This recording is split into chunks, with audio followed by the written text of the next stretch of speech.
But fasten your seatbelts. It's going to be hot and humid right now, my next guest, because it's someone who normally has something very well worth listening to. Are you ever sorry we got married? Every second of my life. She's the world's most cancelled comic.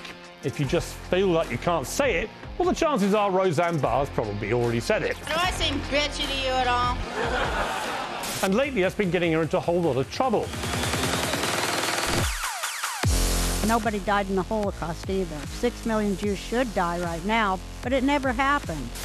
The Jewish comic is accused of being homophobic, transphobic, even anti-Semitic, and was sensationally dropped from her own sitcom for racist tweets. Fans say she's misunderstood. Critics say she's missing her marbles. Trey Gunty protects me from myself. Tonight, I say she's uncensored.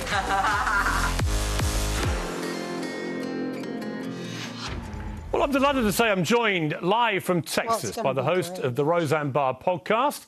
It's Roseanne. Roseanne, how are you?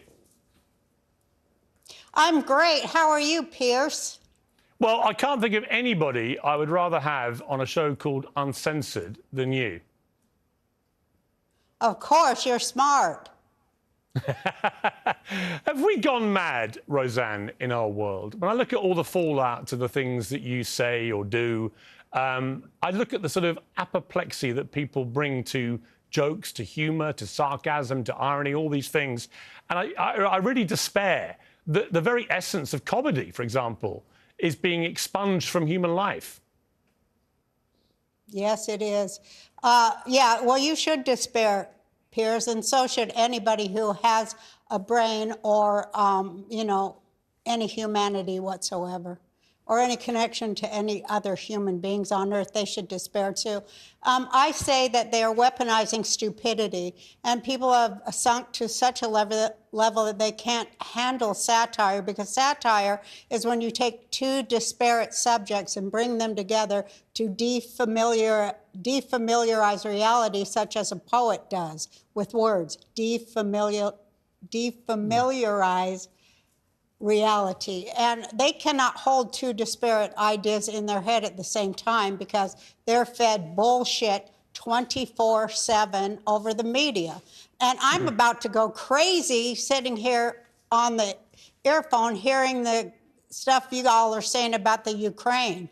I'm about to have a heart attack, but I'm not even going to go into it. I'm from the Ukraine.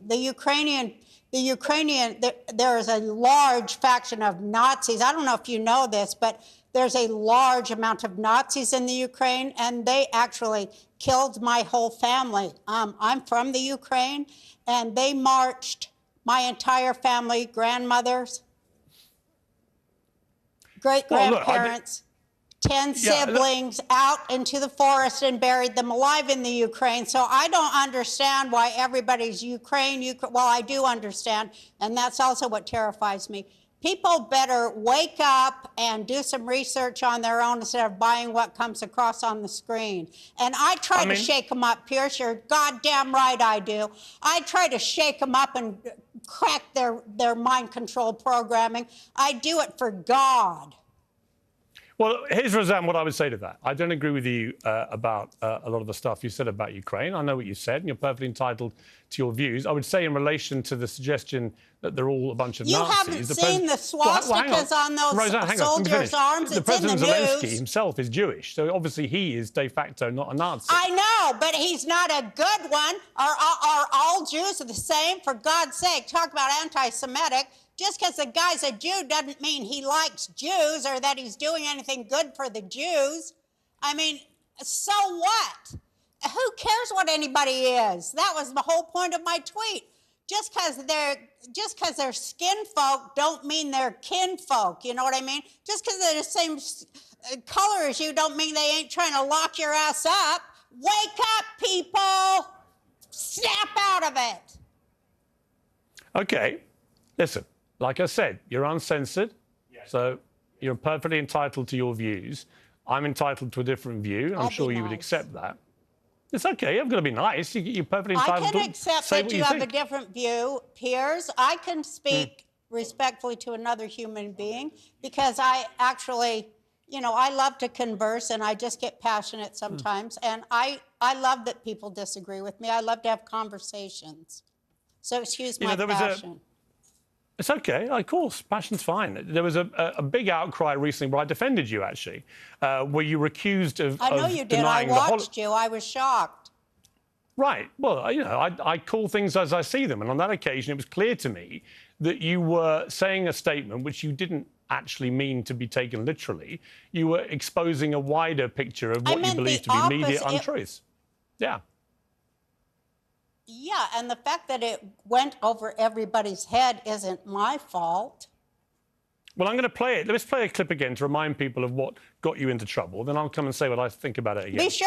Be sure to include the context, which was there's no way in hell Biden got 81 million votes. If you don't include that context, you're going to make me mad, Piers. Okay, well, I don't want to make you mad, but we've got a 42... That's a big lie, too. We have a 42-second clip. Let's take a look. The election was not rigged. 36 counties can give you 81 million votes. Right. That's a fact. So it wasn't rigged? Of course not. Yeah. 36 counties have 81 million people in them. Yeah. See? That's the truth. And don't you dare say anything against it or you'll be off YouTube, Facebook, Twitter, and all the other ones because we have, you know, there's such a thing as the truth and facts and we have to stick to it. And, you know.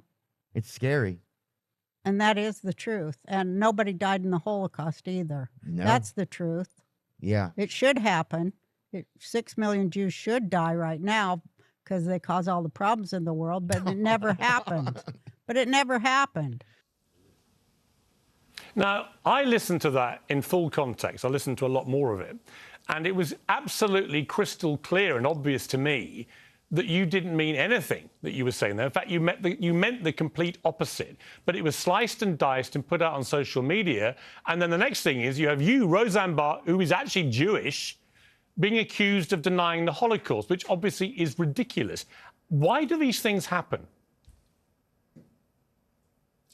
Because I'm a targeted individual. As I say, you know, for 6,000 years, there has been a Jewish civil war, and nobody knows about it, and I speak about it a lot.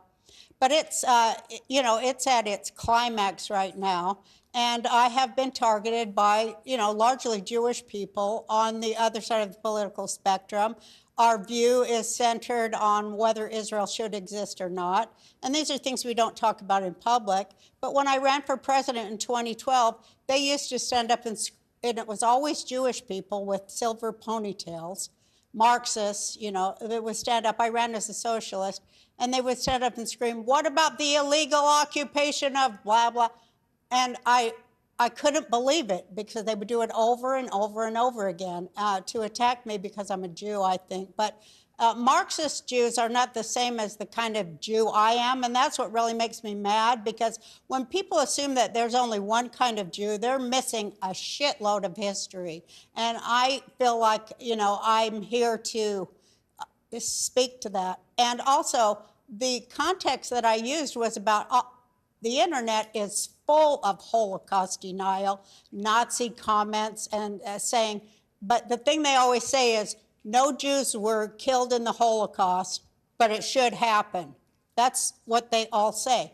And it's all over BitChute comments, YouTube. It's wall to wall. That's why I left Facebook. It made me so sick. It was wall to wall anti-Semitism. And these same people, these socialists, aging socialists, which I won't even go into what a scam socialism is. I've talked about that online a lot. But anyway, you know, they have made me their target because they don't think that I'm the right kind of Jew, and they don't think that any Jew who thinks like I do is the right kind of Jew. And so I have to live with that, and it is within my community. And it's just like when black activists come on and talk about, you know, being targeted by their own community too. It's much the same. It's a cultural war, and it is between, you know, the far left and normal, sane human beings, such as myself. Well, Roseanne, I don't think any of us are normal, sane human beings. My theory is we're all slightly nuts, and it's just a question of degree, but that's just a personal view. We can take a short break. When we come back, I'm going to ask you the most contentious... Piers. Hey, Piers. Well, I'm going to ask you the most controversial... I'm going to ask you the most controversial question in the world after the break. I want to tell you a joke. Okay. Well, tell me the joke after the break. We'll be back in 2 seconds. Welcome back to Piers Morgan Uncensored, live from New York. It's one of the most famous sites in the world, of course. And still with me is the world's most cancelled comedian, but she's still there, Roseanne Barr. So, Roseanne, we left viewers on a cliffhanger. You were about to tell me a joke. Yeah, I wanted to say 2 things. One is we have a joke, those of us who have mental health issues, that there's insane and outsane.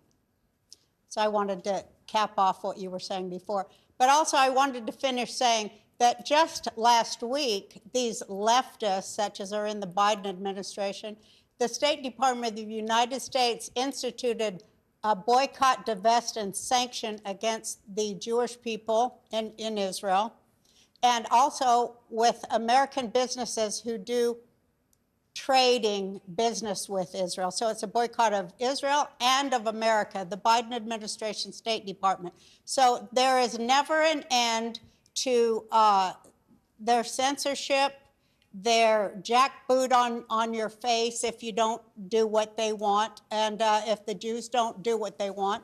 But I'm happy to say that for the first time in Israel and Knesset, there is not one progressive, nor is there one leftist in the Knesset, and the Jewish people in Israel couldn't be happier and feel that they've been freed from slavery.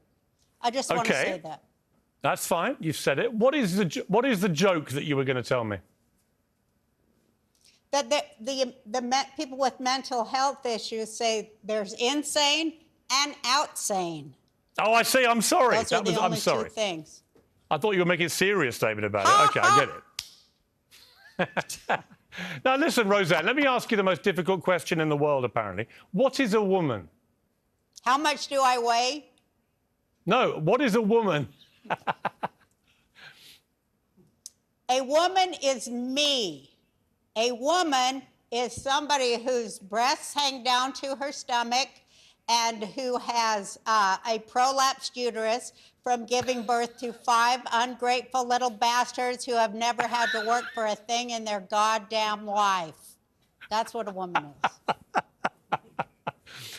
I see. And how do the ungrateful little bleeps, how do they react when you say things like this about them? Oh, they laugh. They have good senses of humor. You should hear the horrible jokes they tell about me. You wouldn't believe they have the worst jokes about me. The Roseanne, kids what's your too. life? My 8-year-old grandson. I was going to ask you, Roseanne, you've obviously been through the mincer a bit in recent years, but how are you in yourself? I mean, you happy? You have a happy life? Yes, I do. I have a joyous, wonderful life. It's a bit hot down here. Woo! But yeah, I have. I own myself and my soul and my space and my ethereal thinking and my art. And I have a wonderful, loving family. And my mother's still alive. She's 89. She's a bit of a libtard, but I overlook it. But and so are my gay brother and my gay sister, and all of my family actually are libtards. But you know, I just pray for them and love them. And do they do the same for you, do you think? Oh, they think I'm completely off the. They think I went off the planet. Oh yeah, but they love me. They just don't. They just don't engage. But you know, when you're sitting there at Passover and you know you're drinking the cups of wine to celebrate, you know, leaving Egypt, and one of your libtard nephews, or I mean grandsons, whatever it is, he stands up. What about the Egyptians who were slaughtered? Shut the hell up! You know, here's the thing, Roseanne, is that obviously you like saying, you know, outrageous things. And I like that about you, actually. I think more people should be doing this in life. But it seems to me you don't necessarily fall out with even your nearest and dearest over it. Have we all just got too sensitive? Are we too over-offended? Should we just be able to say outrageous things and then have a drink and a laugh with each other? Check it out, Piers. The people that are saying everything's offensive are walking down the street swinging their penises in kids' face, dressed. Those are the people who say shit's offensive. The fucking, you know what I mean? Jesus. Hey, hello? I say, women, Roseanne? this is my advice to today's woman. Keep your penis in your pants, especially when children are around, women. Roseanne, I think we've certainly lived up to the billing of Uncensored. Thank you very much indeed for joining the show. I appreciate it. Good to see you, and good luck with your tour, which I know is selling like hotcakes, and I'm not surprised.